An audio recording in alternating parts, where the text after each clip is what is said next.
Hi there. Once again, welcome to Global Agency Training Academy. We'll be talking about confined space entering training today. Right. Remember, Global Agency Training Academy is your career growth in safety and management training, which begins with us. So you can always reach out to us. And if you come across this, uh, please kindly ensure you click follow us so you will be updated anytime we post our materials, our trainings, and if you also would like us to train your organization, or help you develop your operational documents, you can always reach us at Global HSA Training Academy at gmail.com. You can also give us a call at 07044870083 or 08141293171. You can also reach us at 07042627225. Alright, like I said, confined space.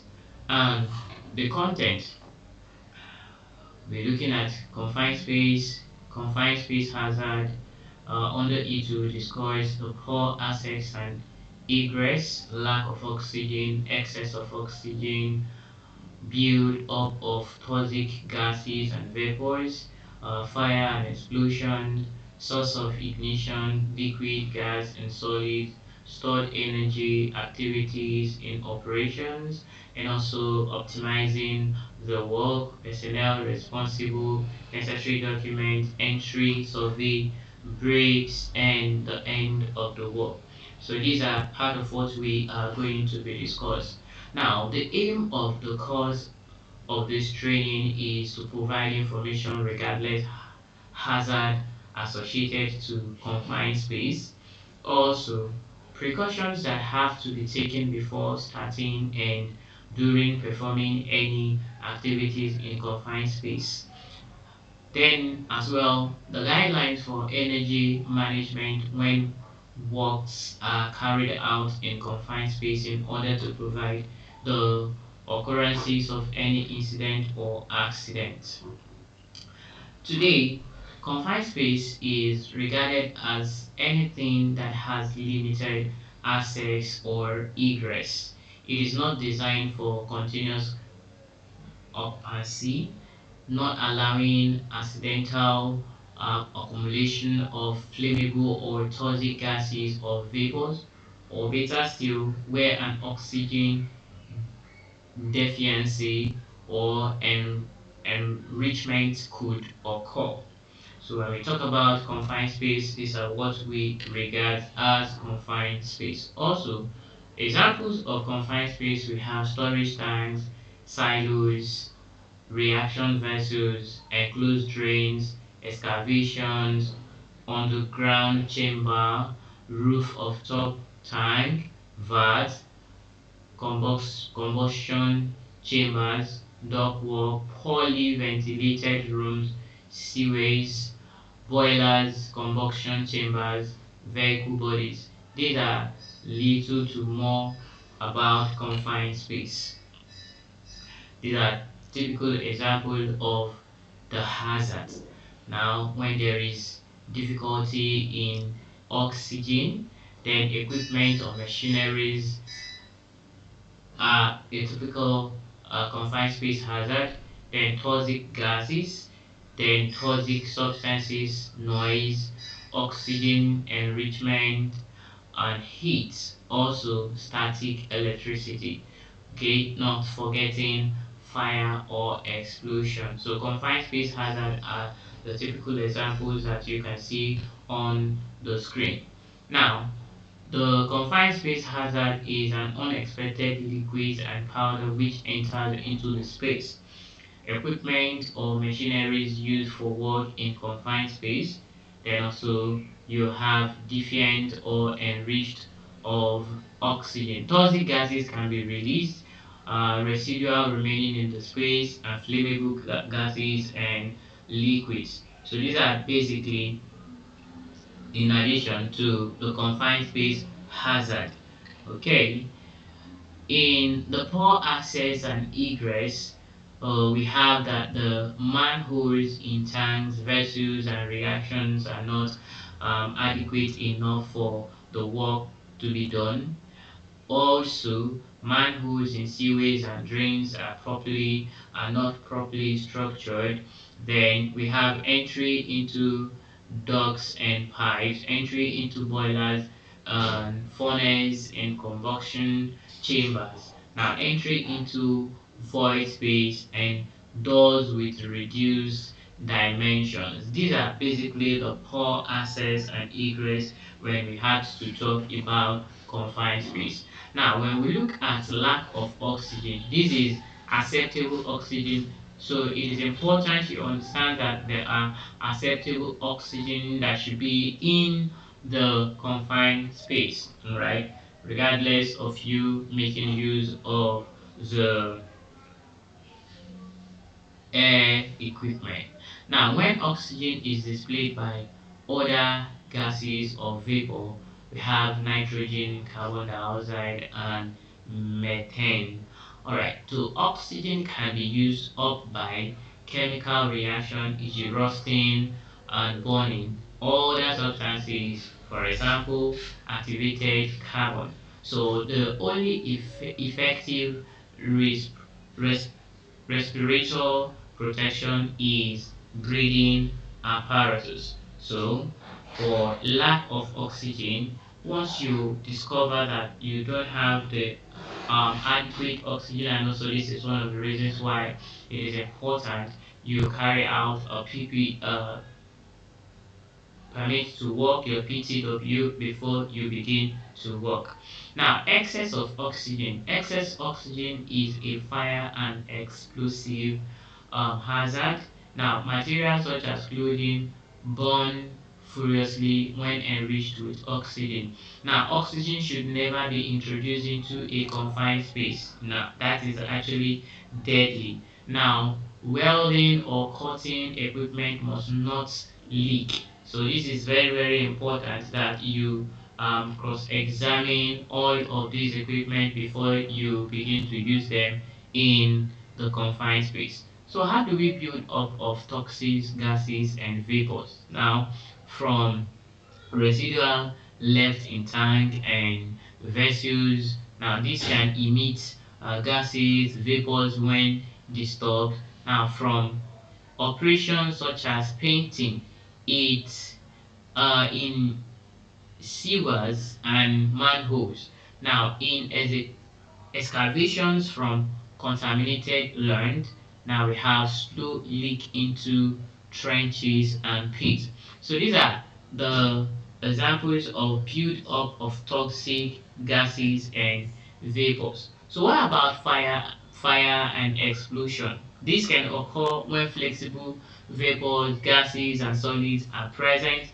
Now, hazards still exist when tank is empty. Now, it may need an ignition source or may be self-combustible, right?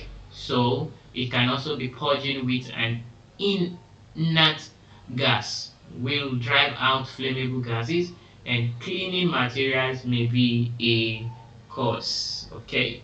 Now, sources of ignition, we have spark from electrical equipment, tools, welding and grinding, contact between objects. We also have static electricity, which is caused by two different materials rubbing each other. Alright, so what about liquid gases and solids? Yeah, for liquid gases, we have liquid from connected vessels or pipe, work in correct isolation standard. Now, gas vapors from connected vessels or pipe work. Now, powder pellets materials into silos, storm or flood water into drains or chambers. It is important you understand the proper way of stored energy. Now, rotating or moving equipment which starts unintentionally. So we have the agitator or paddles in reaction vessels. then we have screw conveyors, we have press or during maintenance, that's presses. Then also we have robot assembling equipment. All of above may need to complete full movement before rest. Right, so you can see stored energy spring compressed, and also you can see no energy spring relaxed. In activities and operations, welding and cutting, grinding, drilling, hammering, grate, blasting and painting, water jet cleaning, any of these could mean a normally accessible area which becomes a confined space. Organize the work. How do you mean? Now, entry means when any part of the person's body penetrates the confined space. Automatically, it means that the person has actually entered the environment. Now, you need to identify a confined space situation which exists. Now, excavation depends deeper than 1.5 meters are also regarded as confined spaces. Now, you need to also identify whether the work can be done without entering the enclosure.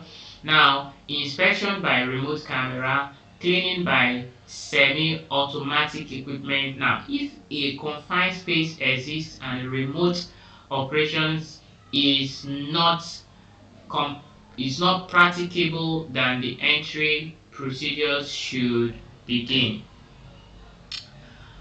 Yes. So you need to identify as many potential hazards as possible and implement protective measures in order to eliminate or reduce the risk at a level as low as reasonably practicable, which is otherwise called a lab. And you can see the hierarchy by your right. Okay, still on organizing the work. Carry out a risk assessment, a well detailed physical layout of the space where you will identify all the hazard both inside and outside the space confining space, the tags, which will complete the task itself.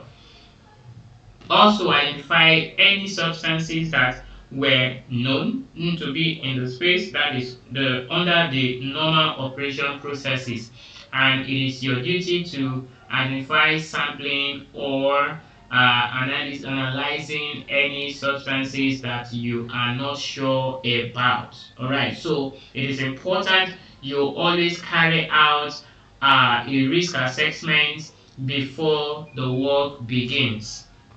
Still organize the work area by creating a safe system of entry, so personnel have to be trained in good health. Ensure the personnel are trained and they are in good health before they start the work. So the equipment to be used must be tested. Ensure that the gas before and then also gas containing throughout entry are also tested. Isolation of all pipes or equipment, focusing on the positive isolation, must be tested. So you need to use log out, tag out system, paddles and blinds. So valves must be closed or open. Isolation of electricity must also be considered. Now, suitable access and egress, ventilation, use air ejector and blowers, and ensure the supply lines are secured. And finally, on this note, ensure that level of oxygen is between 19.5 degree to 22.5 percentage. All right, so organize the system by creating a safe system of entry suitable for lightning. Where possible, use 25 voltage powered lamps, explosive proof type that is intrinsically safe, with electrical cable in good insulation condition, suspended at 2 meters height from working level or use 24-volt DC battery powered torches, which are also explosive proof type. Now ensure that rescue plan exists or in the place. Yes. Then also record all entrants. Yes. This is part of the results that will be recorded from the risk analysis that will be or risk assessment that will be conducted. On this other note too, you need to create and ensure equipment are in safe condition for a safe entry, where we consider raising the alarm in an emergency, and also ensure rescue by putting all the necessary tools in place. And also first aid must be available, firefighting must be available, then personal protective equipment, otherwise known as PPE, compatible for the job done, must be available at the site. Then which must be suitable for the job and the person, considering overall fire retardant, helmet, safety glasses, gloves, and safety shoes, safety harness, personal gas monitor or escape hood. Alright, so personal responsible. So when we talk about in operation, there is always someone, I usually say, the go-to person who is responsible to ensure success of the work done. Now, you'll be needing to ensure the person is experienced in the work, then identify if a confined space situation exists, identify if the safe condition of work are suitable before starting job. Now isolation of energy sources, equipment and other hazard must be considered as well. Atmospheric tested environment before the entry must also be conducted. Now warning signs placed at the right entrances of the space, rescue plan and equipment must be available, then competent standby man, means of communication and documents must be available. Remember, I made mention of PTW, that is permit to work, must also have been considered. Now, the personnel responsible must make the team aware of their duty, supervises the work from outside the space, never enter the confined space themselves. So they monitor every of the activities from the outside space. Now, should be aware of other adjacent work which may introduce hazard. So that we have carried out our risk analysis doesn't mean that the hazard has completely 100% been eliminated. There could be a hazard that will rise immediately. So this is the reason why you must also work with a competent personnel. Alright, sit on this. Contractor, site engineer, and HSE officer must always be available. Now, these personnel are responsible for implementation and verification of safe conditions at work sites. So they ensure that air ejector, blower, and exhaust fan are in good condition where necessary. Also ensure that fans, air blowers are grounded. Power tools are checked prior to their use. All power tools met in the industrial standard and are inspected.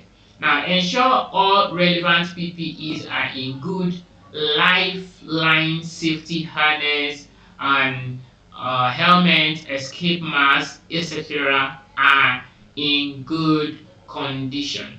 Also ensure that air supplies, respirators, air masks, XCBA are in good condition, well maintained and inspected accordingly to ensure manufacturer's specification considered. Now, standby man, of course, so we have the HSE officers and then supervisors, inspectors and the likes. we must ensure that there is a standby man as well. And what is the responsibility of the standby man? So we have must be trained in standby duties in addition to confined space entry, then must remain outside the confined space just as the other personnel.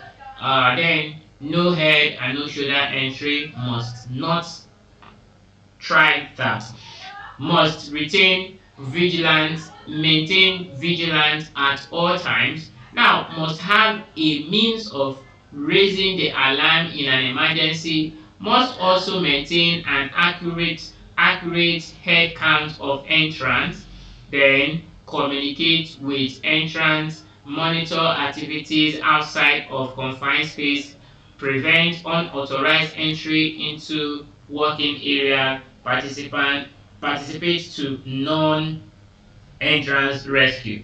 Alright, so we also have now the confined space workers. So the confined space workers must put the following into consideration.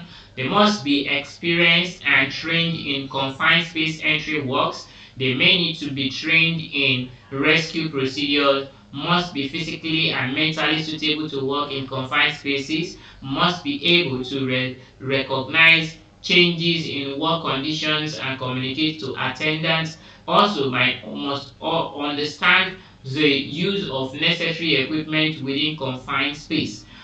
Also, medical examination is necessary if the XCBA must be one. Before entry, the following documents should be available. Alright, so if you need this particular document, you can always reach out to us via email. I will add the email in this link so you can reach out to us, and then we'll send you this document if you need them. Okay, so work method system, that is WP, risk assessment, material safety data sheet for any hazardous substances involved. Now, work permits and additional work permits. Like I already stated, work permits to work, that is PTW, must always be verified before any of the work done. Then there's going to be a certificate of confined space. Now, this certificate of confined space could be trainings you receive from a recognized body, right? So you can always reach out to us on this as well. Then isolation confirmation safety. Yes, isolation confirmation safety simply means that there are individuals who cannot actually stay alone, work alone. Okay, so if there's going to be any confined space worker, such a person must also be trained on isolation confirmation safety.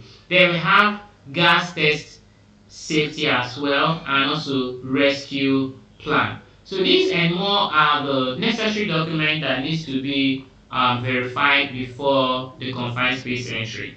Now, in the confined space entry, there must also be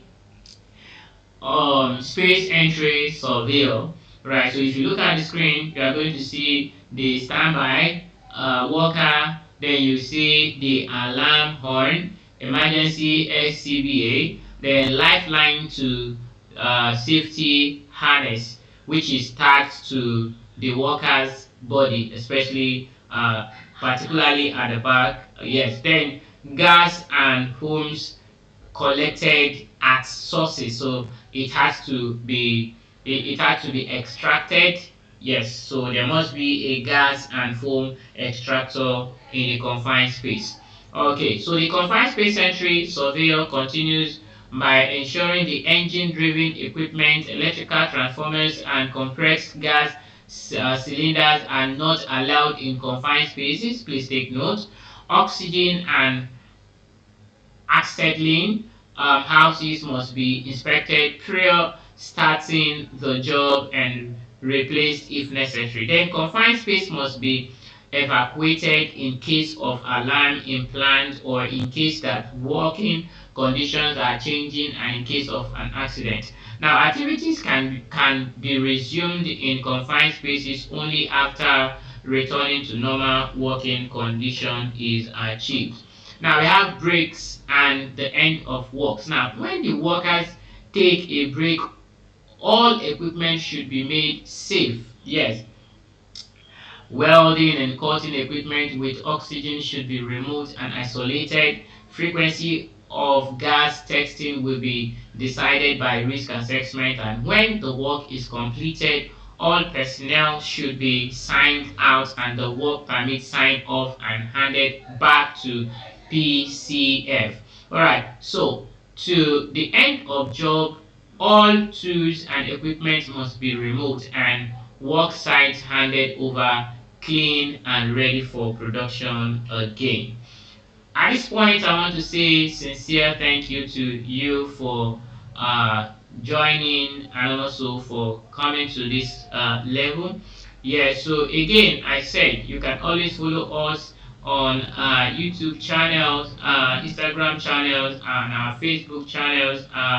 Um, WhatsApp channel, right? So you can always follow us up, and if you need us to provide you with any of these documents mentioned earlier on, kindly do so. Once again, thank you very much for joining us, and we look forward to a safe workspace entry as you keep working. And if you need any of our services in terms of training, individuals and corporate, you can always reach out.